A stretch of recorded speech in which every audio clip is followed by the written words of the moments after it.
Hello everyone, welcome to Uttam's academy turning point Kadapa. మరి మనకు AP హైకోర్టుకు సంబంధించి మనకు జిల్లాల సమాచారం ఎక్కువ క్వశ్చన్స్ అడుగుతారు. మరి ఈ యొక్క వీడియోలో మనం కంప్లీట్గా పల్నాడు జిల్లా గురించి చూడబోతున్నాం. చాలా అత్యద్భుతంగా ఉంటుంది. ఎందుకంటే అన్ని జిల్లాల్లో కూడా పల్నాడు జిల్లా అనేది చాలా ప్రాముఖ్యత కలిగినటువంటిది. హిస్టరీ పరంగా అయితేనేమి, అక్కడ ఉండే ప్రాజెక్టుల పరంగా అయితేనేమి, మరియు మన రాష్ట్రం యొక్క అమరావతి, మన యొక్క రాష్ట్రం యొక్క రాజధాని అమరావతి కూడా ఇదే ప్రాంతంలో ఉంది. కాబట్టి చాలా ఎక్సలెంట్గా ఉంటుంది. కంపల్సరీగా ప్రతి ఒక్క పాయింట్ కూడా నోట్ చేసుకోండి. ఇవన్నీ కూడా మీకు ఉత్తమ్స్ అకాడమీ నుంచి మీకు పీడిఎఫ్ రూపంలో అయితేనేమి, లేదా త్వరలో మనం బుక్ కూడా రిలీజ్ చేయబోతున్నాం, అక్కడైతేనేమి ఇవన్నీ కూడా మీకు లభిస్తుంది.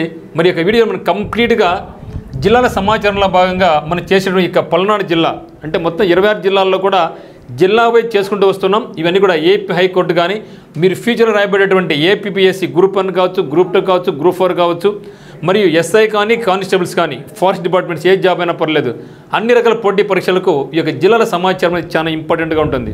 మరి ఎవరు కూడా చేయనటువంటి విధంగా కంప్లీట్గా ఏదో చేసినాం కాకుండా అక్కడ ఉన్నటువంటి అన్ని రకాలుగా ఉపయోగపడే విధంగా నదులు, ఇంపార్టెంట్ పర్సనాలిటీస్, ఏ పట్టణాలు ఏ నది ఒడ్డున ఉన్నాయి, దీనికి ఇంపార్టెన్స్ ఏముంది, హిస్టరీ పరంగా ఏ ఇంపార్టెన్స్ ఉంది, ఇవన్నీ కూడా మీకు కంప్లీట్ డిస్కస్ చేయబోతాను అనమాట.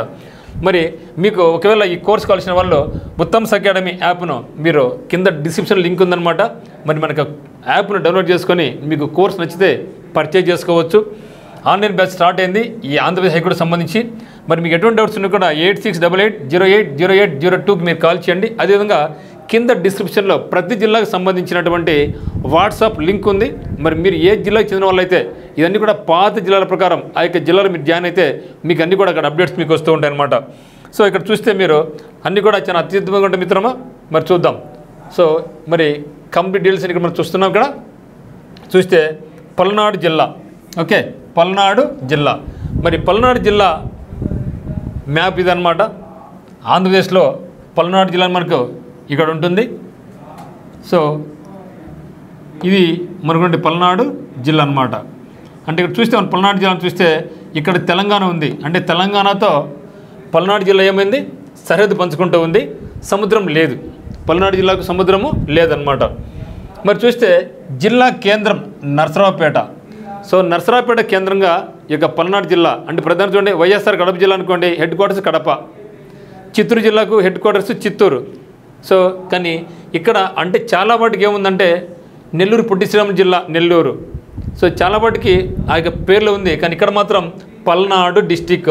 దీని యొక్క హెడ్ క్వార్టర్స్ వచ్చేసి మనకు నరసరావుపేట అని మీరు గమనించండి.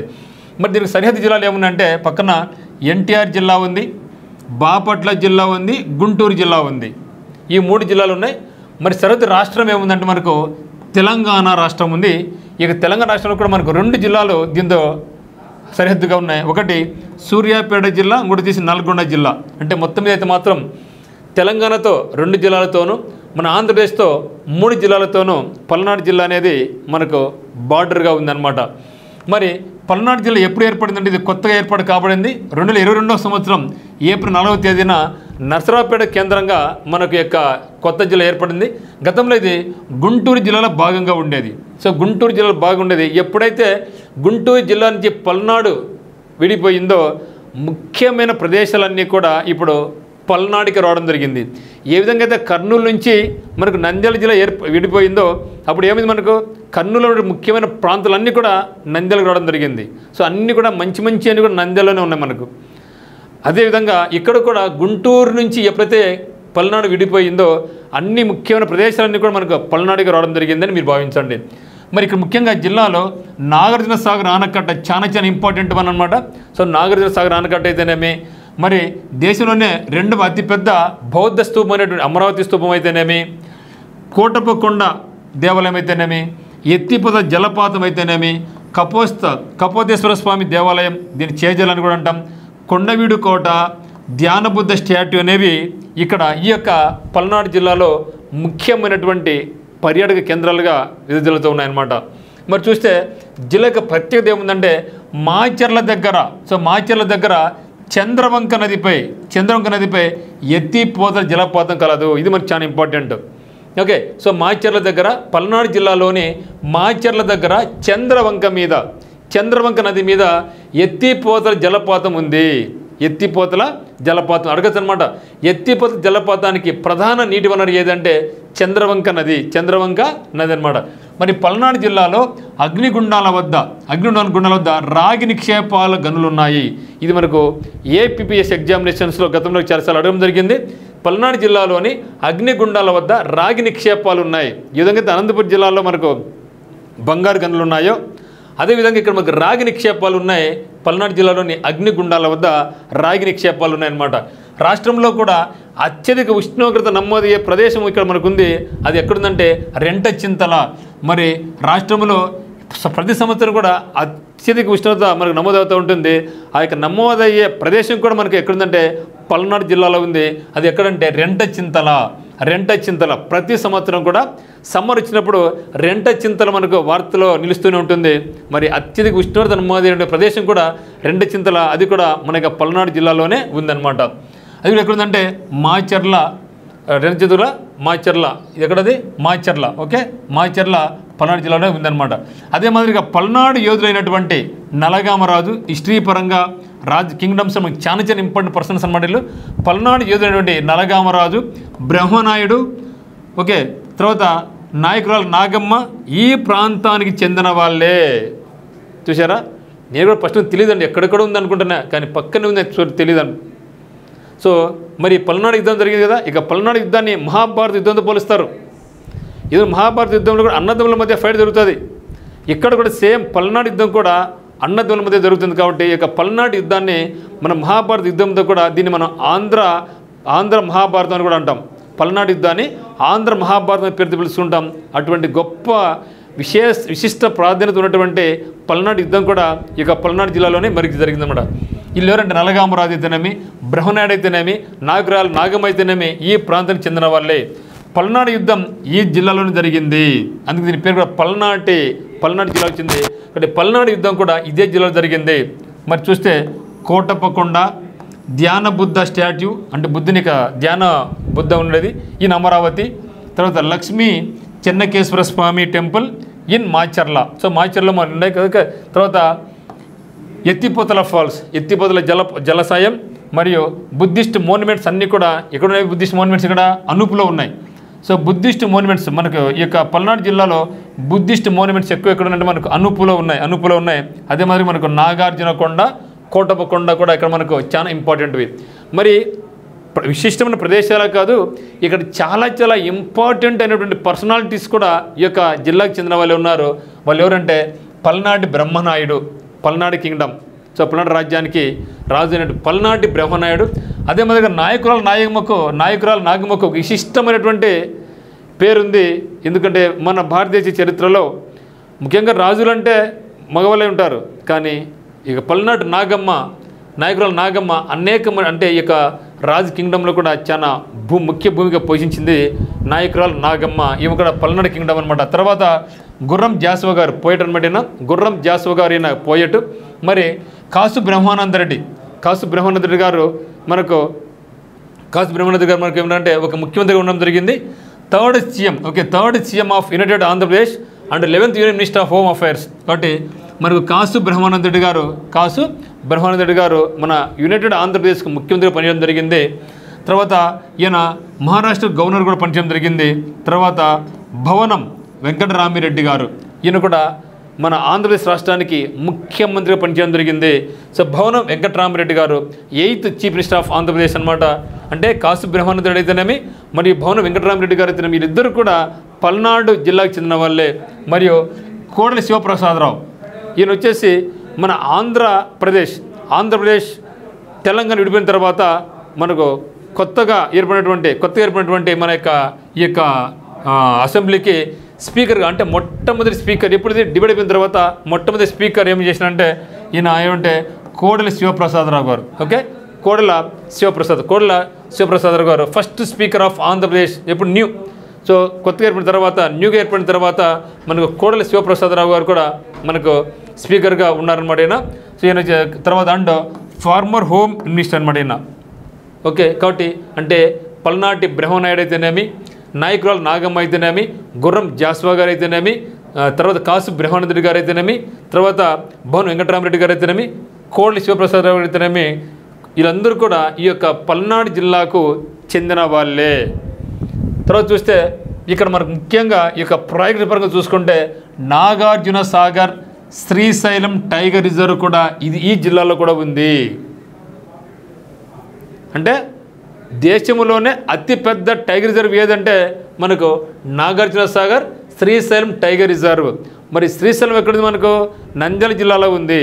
మరి ఈ యొక్క నాగార్జున సాగర్ శ్రీశైలం టైగర్ రిజర్వ్ అనేది అటు తెలంగాణ ఇటు ఆంధ్రప్రదేశ్ రెండింటి కూడా కంబైన్డ్గా ఉందన్నమాట. ఇదే దేశంలోనే అతిపెద్ద టైగర్ రిజర్వ్గా వెలుగొందింది. మరి ఈ యొక్క టైగర్ రిజర్వ్ ఈ జిల్లాలో కూడా కొంత భాగంగా ఉందన్నమాట. మరి చూస్తే largest tiger reserve in India ఇది నల్లమల కొండల్లో ఉంది. సో స్ప్రెడ్స్ ఓవర్ 5 డిస్ట్రిక్ట్స్, మొత్తం 5 జిల్లాలతో కలిగింది. అది ఒకటి చేసి నంద్యాల జిల్లాలో ఉంది, తర్వాత ప్రకాశం జిల్లాలో ఉంది, పల్నాడు జిల్లాలో ఉంది. అంటే ఆంధ్రప్రదేశ్లో 3 జిల్లాల్లో ఇది విస్తరించి ఉంది. ఆంధ్రప్రదేశ్లో 3 జిల్లాల్లో, ఒకటి నంద్యాల, ప్రకాశం, పల్నాడు. అదే మాదిరిగా తెలంగాణలో నుంచి కూడా 2 జిల్లాలైనటువంటి ఒకటి ఇక్కడ మనకు 3 జిల్లాలు ఒకటి చేసి మనకు నల్లగొండ తర్వాత మహబూబ్ నగర్. ఓకే, ఇక్కడ 2 అంటే మొత్తం 5 జిల్లాలతో ఇది ముడిపడి ఉందన్నమాట. అంటే ఆంధ్రప్రదేశ్లోని 3 జిల్లాలు నంద్యాల, ప్రకాశం, పల్నాడు. మరి తెలంగాణ నుంచి మనకు మహబూబ్ నగర్, నల్గొండ జిల్లాలతో ఉంది. మరి ఈ యొక్క టైగర్ రిజర్వ్ అనేది నల్లమల కొండల్లో ఉందన్నమాట. చూస్తే మరి ఇక్కడ మనకు నాగార్జున సాగర్ ప్రాజెక్ట్ కూడా ఉంది. సో నాగార్జున సాగర్ ప్రాజెక్ట్ అనేది మనకు చాలా ఈ ఇరిగేషన్ పరంగా అయితేనేమి, వాటర్ పరంగా డ్రింకింగ్ వాటర్ పరంగా అయితేనేమి, హైడ్రో ఎలక్ట్రిసిటీ పరంగా అయితేనేమి మనకు ఈ యొక్క నాగార్జున సాగర్ ప్రాజెక్ట్ చాలా ఇంపార్టెంట్. సో శ్రీశైలం జలాశయం నుంచి శ్రీశైలం తర్వాత మళ్ళీ మనకు నాగార్జున సాగర్కి వాటర్ వస్తుంది. సో నాగార్జున సాగర్ నుంచి మళ్ళీ 2 కాలువలు వెళ్ళిపోతుంది. ఒకటి కుడి కాలువ, ఒకటి ఎడమ కాలువ అనేసి. ఎడమ కాలువ అనేది తెలంగాణకు, కుడి కాలువ అనేది ఆంధ్రప్రదేశ్కు చెందింది. మరి యొక్క కుడి కాలువ అనేది పల్నాడు జిల్లాలో ఉందన్నమాట. మరి a large masonry dam across the Krishna river located between Nalgonda district and Telangana. Okay, Nalgonda district in Telangana and Palnadu district in Andhra Pradesh. చూసారా, ఇక నాగార్జున సాగర్ డ్యామ్ అనేది అతిపెద్ద కృష్ణా నదికి అడ్డంగా కట్టబడిన అతిపెద్ద మ్యాన్సరీ డ్యామ్, మట్టి డ్యామ్ అనమాట. అతిపెద్దది. కృష్ణా, గుంటూరు, పల్నాడు, ప్రకాశం, పశ్చిమ గోదావరి జిల్లాలోని కొన్ని ప్రాంతాలకు, అంటే కృష్ణా జిల్లాకు, గుంటూరు జిల్లాకు, పల్నాడు జిల్లాకు, ప్రకాశం జిల్లాకు, మరి పశ్చిమ గోదావరి జిల్లా కొన్ని ప్రాంతాలకు, అదే మాదిరిగా తెలంగాణలోని నల్లగొండ, సూర్యాపేట జిల్లా, ఖమ్మం జిల్లా, భద్రాద్రి కొత్తగూడెం జిల్లాలకు నీటి పారుదలను అందిస్తుంది ఈ యొక్క నాగార్జున సాగర్ డ్యామ్ అనమాట. ఇక్కడ హైడ్రో ఎలక్ట్రిసిటీ కూడా జనరేషన్ చేయబడుతుంది. అంటే మన శ్రీశైలం ఏ విధంగా అయితే హైడ్రో ఎలక్ట్రిసిటీ జరగబడుతుందో, అంటే జల విద్యుత్ ఉత్పత్తి అవుతుందో, అదే మాదిరిగా మనకి నాగార్జున సాగర్ ప్రాజెక్టులో కూడా జల విద్యుత్ మనకు ఉత్పత్తి అవుతుందన్నమాట. ఇక్కడ చూస్తే మరి శ్రీశైలం, నాగార్జున సాగర్ డ్యామ్ కృష్ణానది మీద నిర్మించబడ్డాయి.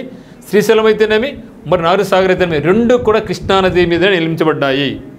ఓకే, మరి కృష్ణానది ఎక్కడ పుడుతుంది? మహారాష్ట్రలో పుడుతుంది.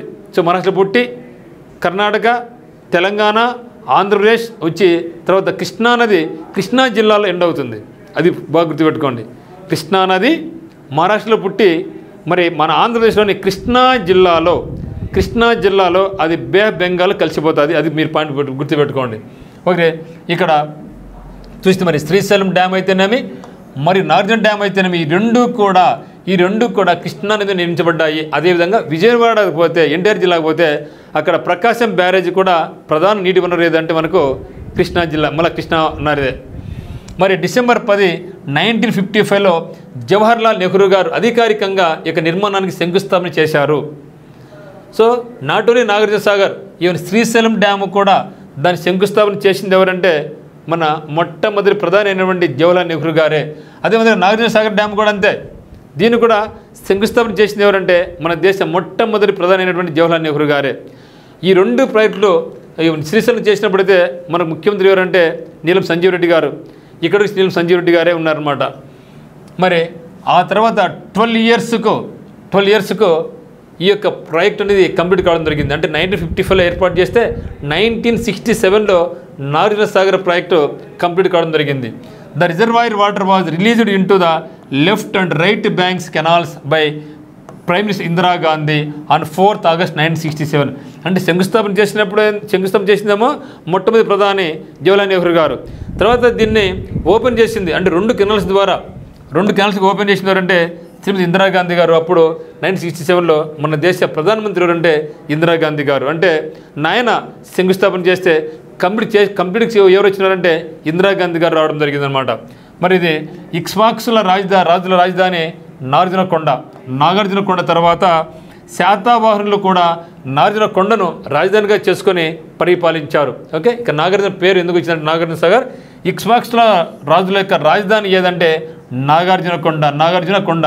ఆ తర్వాత శాతవాహనులు కూడా ఇక నాగార్జునకొండని బేస్ చేసుకొని దీన్ని రాజధానిగా పెట్టుకొని పరిపాలన సాగించారనమాట.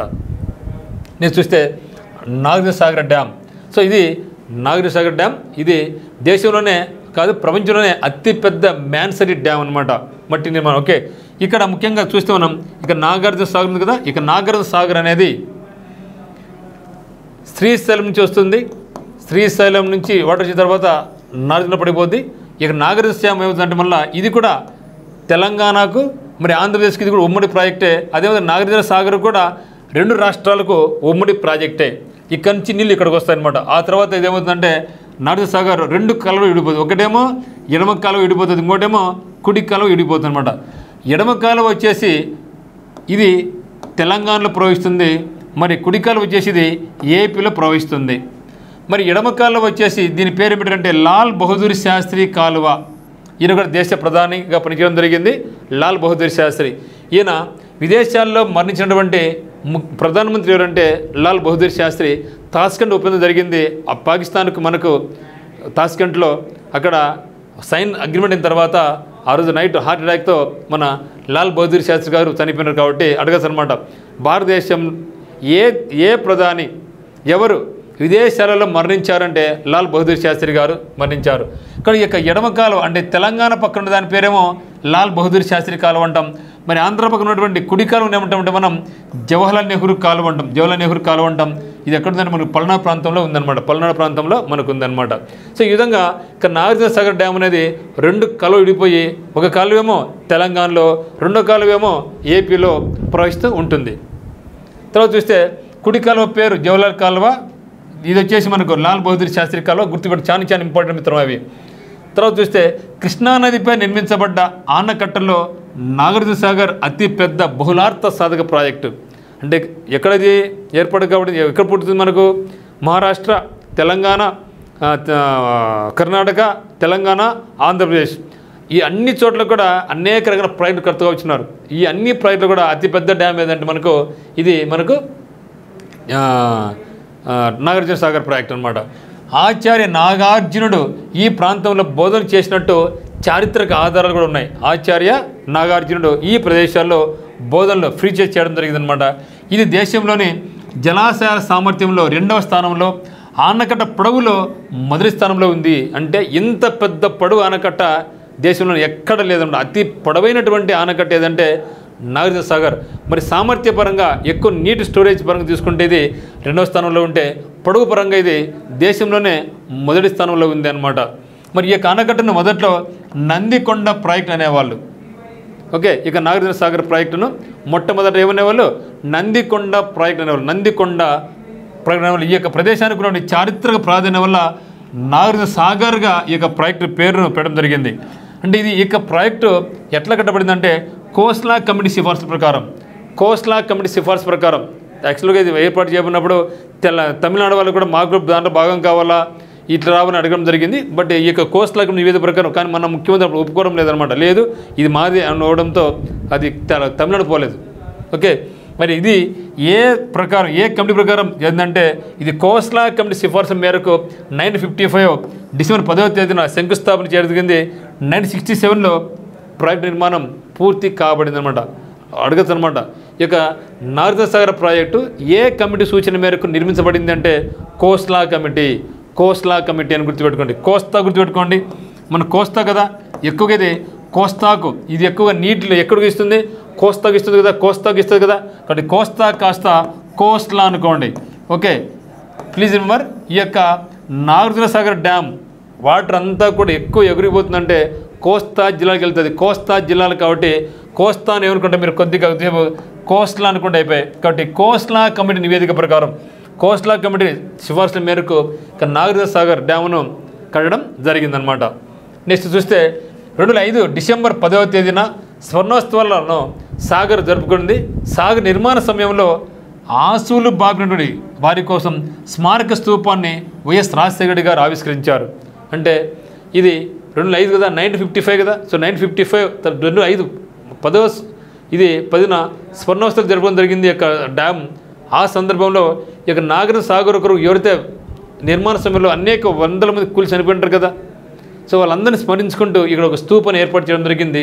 దీన్ని ఎవరు ఆవిష్కరించారంటే డాక్టర్ వైఎస్ రాజశేఖర రెడ్డి గారు 2005వ సంవత్సరంలో మన రాష్ట్ర ముఖ్యమంత్రి కాబట్టి ఆయన ఆవిష్కరించడం జరిగింది. మరి శాతవాహనుల కాలం నాటి స్త్రీ పర్వతమే నాగార్జున కొండ అని గుర్తుపెట్టుకోండి. సో శాతవాహనుల కాలం నాటి స్త్రీ పర్వతం పేరే ప్రస్తుతం నాగార్జున కొండ. మరి గౌతమ బుద్ధుడు, ఆచార్య నాగార్జునుడు విగ్రహాలతో పాటుగా అంటే ఈ యొక్క డ్యామ్ మీద ఎవరున్నాయంటే విగ్రహాలు అంటే గౌతమ బుద్ధుని విగ్రహం ఉంది, ఆచార్య నాగార్జున విగ్రహం ఉంది. ఆ విగ్రహాలతో పాటుగా సాగర్ నిర్మాణ సమయంలో ముఖ్యమంత్రులుగా ఉన్నటువంటి నీలం సంజీవ్ రెడ్డి గారు, ఈయన ఆంధ్రప్రదేశ్ రాష్ట్రానికి మొట్టమొదటి ముఖ్యమంత్రి మరియు ఆంధ్రప్రదేశ్ రాష్ట్రానికి ముఖ్యమంత్రిగా ఉండి రాష్ట్రపతి అయిన వ్యక్తి ఎవరంటే నీలం సంజీవ్ రెడ్డి గారు అనమాట.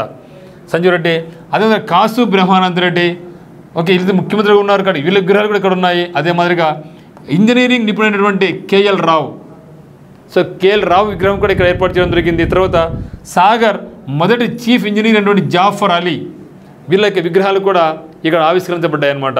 తర్వాత శ్రీశైలం డ్యామ్ శంకుస్థాపన ఇప్పుడు 1960 జరిగితే ఇది 1955 అంటే శ్రీశైలం కంటే ముందుగానే ఇది కట్టబడిందని మీరు గుర్తుపెట్టుకోండి. మరి నెక్స్ట్ వచ్చేసి మనకు పులిచింతల ప్రాజెక్టు కూడా ఇక పల్నాడు జిల్లాలోనే ఉంది. పులిచింతల ప్రాజెక్టు ఎక్కడుంది? ఈ యొక్క పల్నాడు జిల్లాలోనే ఉందన్నమాట. మరి దీనికి కొత్త పేరు అంటే కేఎల్ రావు సాగర్ పెట్టడం జరిగింది. ఎందుకంటే కేఎల్ రావు అనే వ్యక్తి చీఫ్ ఇంజనీర్గా పనిచేయడం జరిగింది నాగార్జున సాగర్కు. మరి ఈయన పేరుతో పులిచింతల ప్రాజెక్టును కేఎల్ రావు సాగర్ ప్రాజెక్టుతో పేరు పెట్టడం జరిగింది. పులిచింతల ప్రాజెక్టు దేశంలోని ఆంధ్రప్రదేశ్ రాష్ట్రంలో నీటిపారుదల, జల విద్యుత్ ఉత్పత్తి మరియు వరద నియంత్రణ కోసం నిర్మించిన ప్రాజెక్టు ఇది. దీన్ని ఎందుకు నిర్మించిన పులిచింతల ప్రాజెక్టు అంటే ముఖ్యంగా ఇది నీటిపారుదలకు, జల విద్యుత్తు, దాంతోపాటుగా వరద నియంత్రణ. సో వరద నియంత్రణ కోసం ఈ యొక్క ప్రాజెక్టును కట్టబడింది. ప్రముఖ సివిల్ ఇంజనీర్ అయినటువంటి కానూరి లక్ష్మణరావు పేరు పెట్టడం జరిగింది. కేఎల్ రావు అంటే ఏమండి? కే అంటే కానూరి, ఎల్ లక్ష్మణరావు కాబట్టి కేఎల్ రావు సింపుల్గా అంటాం.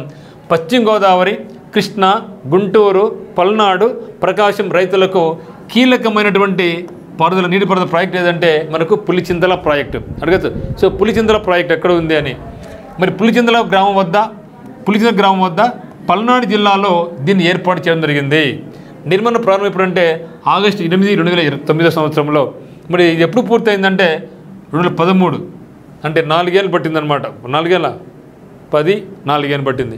మరి ప్రకాశం బ్యారేజీకి 8 కిలోమీటర్ల ఎగువన, నాగార్జునసాగర్ డ్యామ్కు 115 దిగువన, అంటే ప్రకాశం బ్యారేజ్కి మరి నాగార్జునసాగర్ డ్యామ్కు చెప్పండి దగ్గర మధ్యలో ఉందని చెప్పచ్చు మనకు. ఎందుకంటే ప్రకాశం బ్యారేజ్ చూసుకుంటే 8 కిలోమీటర్ల దూరంలో ఉంది, నాగార్జునసాగర్ చూసుకుంటే 115 కిలోమీటర్ల దూరంలో ఈ యొక్క మధ్యలో దీన్ని నిర్మించడం జరిగిందనమాట. Okay, the Pulichintala project is constructed on the Krishna river. So Pulichintala project అయితేనేమి, ప్రకాశం బ్యారేజ్ అయితేనేమి, నాగార్జునసాగర్ అయితేనేమి, మరియు శ్రీశైలం అయితేనేమి, ఇవన్నీ కూడా మెయిన్ సోర్స్ మనకంతా అయింది కృష్ణా రివర్. నెక్స్ట్ అమరావతి కూడా ప్రజెంట్ మన రాష్ట్ర రాజధాని అమరావతి. అదే మాదిరిగా బౌద్ధుల యొక్క మోన్యుమెంట్స్ ఇక్కడ ఉన్నాయి.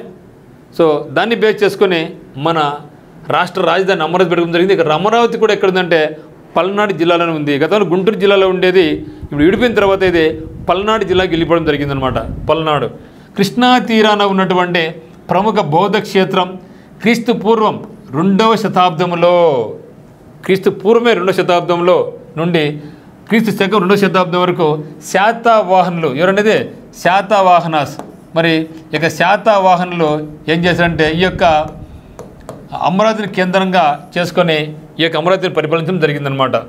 మరి చూస్తే అమరావతికి పూర్వ పేరు పేరు ధాన్య కటకము అని అర్థం. సో అమరావతికి పూర్వం ఏ పేరు ఉండేది అంటే ధాన్య కటకము, దాని లేదా ధరణికోట అనేవాళ్ళు, ధరణికోట లేదా ధరణికోట అనేవాళ్ళు.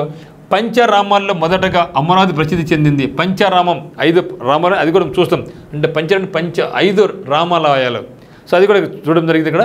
కాబట్టి అమరావతి యొక్క పూర్వ పేరు ఏమంటే ధాన్యకోటం, ధాన్య కటకం లేదా ధరణికోట అనే పేరుతో దీన్ని పిలిచేవాళ్ళు. మరి పంచరామాల్లో ఒకటైనటువంటిది అమరావతికి ఇది ప్రసిద్ధి చెందింది. మరి ఆంధ్రప్రదేశ్ రాజధాని అమరావతి. ఆంధ్రప్రదేశ్ యొక్క రాజ చిహ్నం ఏదంటే అమరావతి శిల్పమైనటువంటి పూర్ణ కుంభం. అంటే అమరావతిలో ఉన్నటువంటి పూర్ణ కుంభాన్ని ఆంధ్రప్రదేశ్ యొక్క రాజ చిహ్నంగా తీసుకోవడం జరిగిందనమాట. మరి ఆంధ్రప్రదేశ్ నూతన రాజధానిగా అమరావతికి 2015 అక్టోబర్ 22న ప్రధాని నరేంద్ర మోడీ గారు శంకుస్థాపన చేశారు. ఈ యొక్క బిట్టును మనకు గతంలో హైకోర్టు ఎగ్జామ్లో కూడా అడగడం జరిగిందనమాట. ఓకే, సో ఆంధ్రప్రదేశ్ నూతన రాజధానిగా అమరావతికి 2015 అక్టోబర్ 22వ తేదీ నాడు నరేంద్ర మోడీ గారు శంకుస్థాపన చేయడం జరిగింది. ఇప్పుడు 2015 సంవత్సరంలో శంకుస్థాపన చేయడం జరిగిందనమాట. మరి చూస్తే అమరావతి స్తూపంకి ప్రత్యేకమైన స్థానం ఉంది. అమరావతి స్తూపం సో ఇది 1900 బిఫోర్ ఇట్ సెల్ఫ్, అంటే 1900 సంవత్సరం ముందే ఈ యొక్క స్తూపాన్ని కట్టడం జరిగింది. ఎవరు కట్టారంటే శాతవాహన. ఎందుకంటే శాతవాహన రాజధాని కదా అమరావతి. సో శాతవాహనాస్ క్యాపిటల్ అమరావతి కదా, వాళ్ళు కట్టారనమాట. మరి ఈ యొక్క ఆంధ్రప్రదేశ్కు నూతన రాజధానిగా కృష్ణానది కుడి కాలువ. సో ఎడమ కాలువ ఎక్కడ పోతుంది? తెలంగాణ పోతుంది. కుడి కాలువ ఎక్కడికి వస్తుంది? పల్నాడు జిల్లా నుంచి వస్తుందన్నమాట. ఇక్కడ కుడి కాలువ పక్కన ఈ యొక్క అమరావతి స్తూపం కూడా మనకు ఉందన్నమాట. మరి శాతవాహన యొక్క రాజధాని అమరావతి కాబట్టి మరి చూస్తే దేశంలో అతిపెద్ద బౌద్ధ స్తూపాస్ ఎక్కడున్నాయంటే నెంబర్ 1 వచ్చేసి సాంచి స్తూపం మధ్యప్రదేశ్లో ఉంది. సో భారతదేశంలోనే అతిపెద్ద బౌద్ధ స్తూపాస్ మొట్టమొదటి ఏదంటే సాంచి స్తూప. సాంచి స్తూపం ఎక్కడ మనకు? సాంచి మధ్యప్రదేశ్లో ఉంది. రెండోది ఎక్కడుందంటే కేసరియా స్తూపం బీహార్లో ఉంది. మూడవది అమరావతి స్తూపం ఆంధ్రప్రదేశ్లో ఉంది.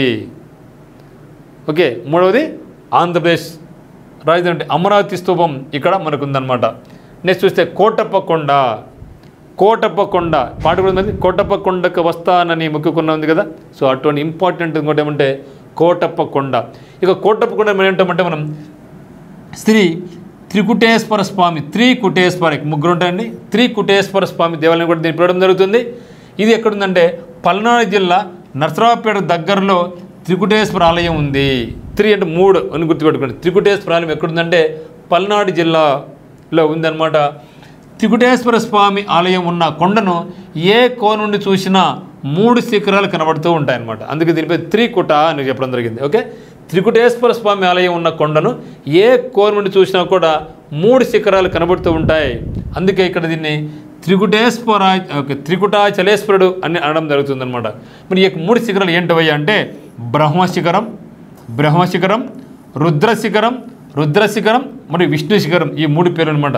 సో బ్రహ్మశిఖరం, రుద్రశిఖరం, విష్ణు శిఖరం ఈ 3 శిఖరాలు ఇక్కడ ఉన్నాయి. కాబట్టి ఈ కోటప్ప కొండకు మరొక పేరు ఏమంటే శ్రీ త్రికుటేశ్వర స్వామి దేవాలయంతో పిలువబడుతూ ఉంది. త్రికుటేశ్వర ఎటు చూసినా కూడా 3 శిఖరాలు. ఆ 3 శిఖరాలు ఏమంటే బ్రహ్మ, రుద్ర, విష్ణు శిఖరాలుగా పేరు పొందాయన్నమాట.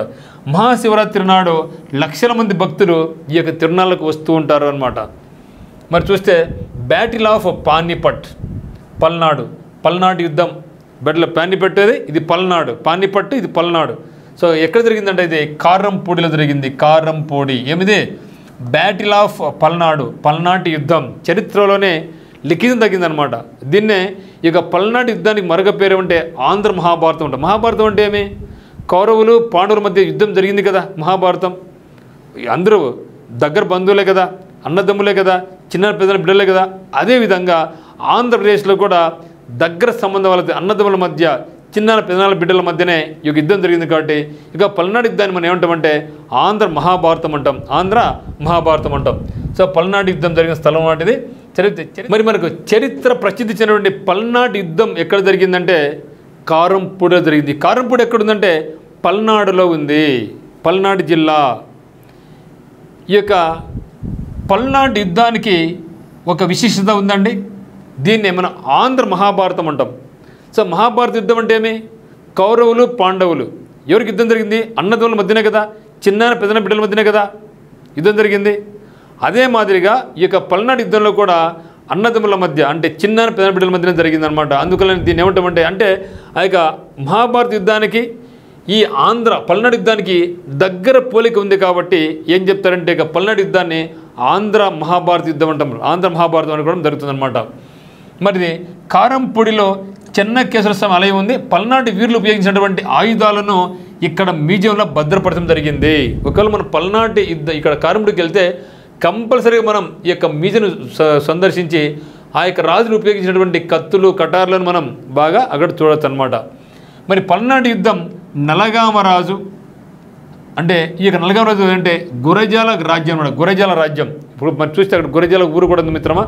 కాబట్టి పల్నాడు యుద్ధం అనేది నలగామరాజు అంటే గురజాల రాజ్యానికి మరియు మలిదేవరాజు ఈనాటి మాచల రాజ్యం మధ్య జరిగింది.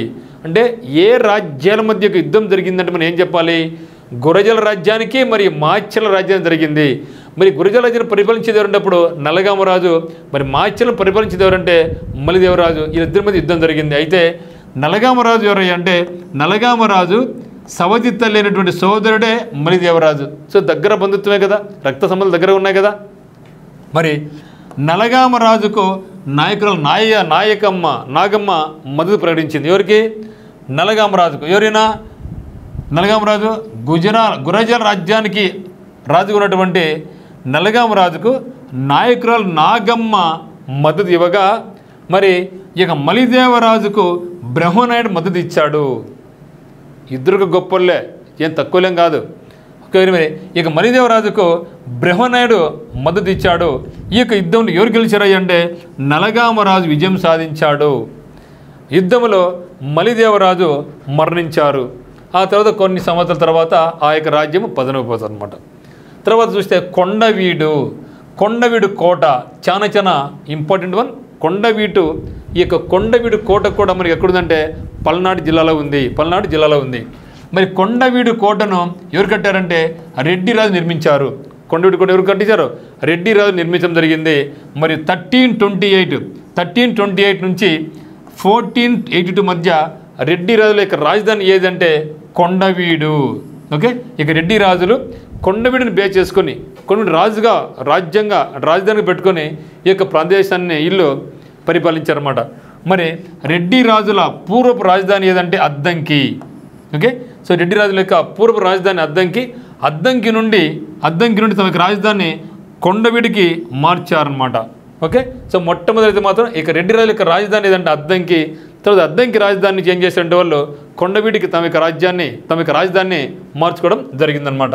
తర్వాత మాచర్ల పల్నాడు యుద్ధం ఎప్పుడు జరిగింది మనకు 1176 AD నుంచి 1182 AD మధ్య మాచర్ల మరియు గురజాల మధ్య యుద్ధం జరిగిందనమాట. అనేక సారీపుతున్న పల్నాడు యుద్ధాన్ని ఆంధ్ర మహాభారతం అని కూడా అంటారు. సో ఆంధ్ర మహాభారతం ఇదేనంటారు, పల్నాడు యుద్ధాన్ని ఆంధ్ర మహాభారతం అంటాం అనమాట.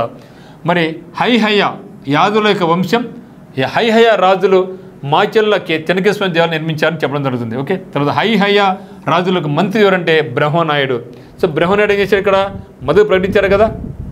చూస్తే ఇక్కడ నెక్స్ట్ మనకు ఉండేది ఎత్తిపోతల జలపాతం కూడా చాలా మనకి ఇంపార్టెంట్. మరి యొక్క ఎత్తిపోతల జలపాతం ఎక్కడుందంటే పల్నాడు జిల్లాలోని చంద్రవంక నదిపై నిర్మించడం జరిగింది చెప్పడం కదా. ఫస్ట్ మనం చూసాం పల్నాడు జిల్లాలో చంద్రవంక నది మీద ఇక ఎత్తిపోతల పథకం నిర్మించారు. ఎందుకు ఎత్తిపోతల నిర్మించారు? సాగునీటి పరంగా అయితేనేమి, మరియు ఎలక్ట్రిసిటీ పరంగా అయితేనేమి, మరియు వరదల నివారణ కూడా ఇది ఉపయోగపడుతుంది అనమాట. చంద్రవంక నది కృష్ణానదికి ఉపనది. ఓకే, చంద్రవంక నది అనేది కృష్ణాకు ట్రిబ్యూటరీ అనమాట. సో ఎత్తిపోతల జలపాతం ఎత్తి ఉంటుందంటే 70 అడుగులు ఉందన్నమాట. ఈ యొక్క జలపాతం చంద్రవంక వాగు, నక్కల వాగు, తుమ్మల వాగు అనే 3 ప్రాయాల కలయిక. ఇక్కడ మొసలి సంతానత్వ కేంద్రం కూడా ఉంది. ఇది మనకి ఇంపార్టెంట్ మిత్రమా. ఏది ఈ యొక్క జలపాతం అనేది చంద్రవంక వాగు, నక్కల వాగు మరియు తుమ్మల వాగు అనే 3 నదుల కలయిక అనమాట. ఇక్కడే మనకేముందంటే మొసలి 3 కాటి 1 చంద్రవంక వాగు, నక్కల వాగు, తుమ్మల వాగు 3 ఉన్నాయి కదా. 3 కూడా మొసలి గుర్తుపెట్టుకోండి. సో 3 వాగులు ఉన్నాయి కాబట్టి ఇక్కడ మొసలి సంతానోత్పత్తి కేంద్రాన్ని కూడా ఇక్కడ ఏర్పాటు చేస్తారని గుర్తుపెట్టుకోండి. మరి పర్యాటక ప్రయోజనాల కోసం ఏడాది పొడవునా జలపాతం ప్రవహించేలా నాగార్జున సాగర్ కుడి ఒడ్డు కాలువ నుండి నీటిని విడుదల చేస్తూ ఉంటారు. అంటే ఇక్కడ ఎప్పుడు కూడా నీటి ఉండాలనే ఉద్దేశంతో ఇక్కడ ఇక జలపాతం ఏ జలపాతంలో ఎత్తిపోతల జలపాతం ఎప్పుడు నీరు ప్రవహిస్తూ ఉండాలనే ఉద్దేశంతో ఏం చేశారంటే ఈ యొక్క మనకు నాగార్జున సాగర్ శ్రీశైలం ప్రాజెక్ట్ నుంచి బట్ ఎక్కడ వస్తుంది మనకు నాగార్జున. సో ఇక నాగార్జున ఏం చేస్తారంటే ఎడమ కుడి కాలువ ఏం చేస్తారంటే కుడి కాలువకు ఎప్పుడు కూడా అంటే ఈ యొక్క ఇది టూరిజం ప్లేస్గా ఉండాలనే ఉద్దేశంతో అంటే ఎప్పుడు కూడా కంటిన్యూగా ఈ యొక్క నీళ్ళు ప్రవహిస్తూ ఉంటాయి కాబట్టి ఈ ప్రవహించడం వల్ల మనకి యొక్క జలపాతం కూడా ఎప్పుడు కూడా నీరు ప్రవహిస్తూనే మనకు ఉంటుందని గుర్తుపెట్టుకోండి. తర్వాత చూస్తే ప్రముఖ వ్యక్తులు మనకి ఎవరు అంటే ఇక్కడ వావిలాల గోపాలకృష్ణయ్య. సో వావిలాల గోపాలకృష్ణయ్య కూడా మనకు ఈ యొక్క జిల్లాకు చెందిన వాళ్ళే, పల్నాడు జిల్లాకు చెందిన వాళ్ళే. మరి ఈయన ఏమి అంటే ఈయన ఉప్పు సత్యాగ్రహం, క్విట్ ఇండియా ఉద్యమాల్లో పాల్గొనడం జరిగింది. సో మెయిన్ పర్సనాలిటీ ఈయన వావిలాల గోపాలకృష్ణయ్య. ఓకే, వావిలాల గోపాలకృష్ణ ఈయన వచ్చేసి మనకు చూస్తాం ఇండివిజువల్ సత్యాగ్రహాలు పార్టిసిపేట్ చేసిందంటే ఈయన ఇండివిజువల్ సత్యాగ్రహాల్లో పాల్గొన్న వ్యక్తి ఎవరంటే వావిలాల గోపాలకృష్ణ పేరు వింటూ ఉన్నాం. ఇక్కడ ఈయన ఉప్పు సత్యాగ్రహం, క్విట్ ఇండియా ఉద్యమాల్లో ఈయన పాల్గొనడం జరిగింది. సో మరి ఈయనకు 1992లో పద్మభూషణ్ అవార్డు, అదే మరి కళాప్రపూర్ణ అవార్డు గ్రహీత ఈయన. So during 1940s Vavilala Gopalakrishnayya participated in individual satyagraha అంటే వ్యక్తిగత సత్యాగ్రహం ఉంటాం in Guntur town hall. So 1940sలోనే అంటే బిఫోర్ ఇండిపెండెన్స్. సో 1940లో వావిలాల గోపాలకృష్ణయ్య గారు చాలాసార్లు మనకు బిట్టడం జరిగింది. ఇండివిజువల్ సత్యాగ్రహాన్ని ఆంధ్రప్రదేశ్లో ఎవరు ప్రారంభించారంటే వావిలాల గోపాలకృష్ణయ్య గుర్తుపెట్టుకోండి. తర్వాత చూస్తే గుర్రం జాసువా ఈయన పోయట్, అందరూ తెలుసు మనకు గుర్రం జాసువా. ఈయనకు పేరు ఏమంటే నవయుగ చక్రవర్తి, మరి కవి కోకిల అనే బిరుదులతో ఈయనకు ప్రాముఖ్యం పొందాడు.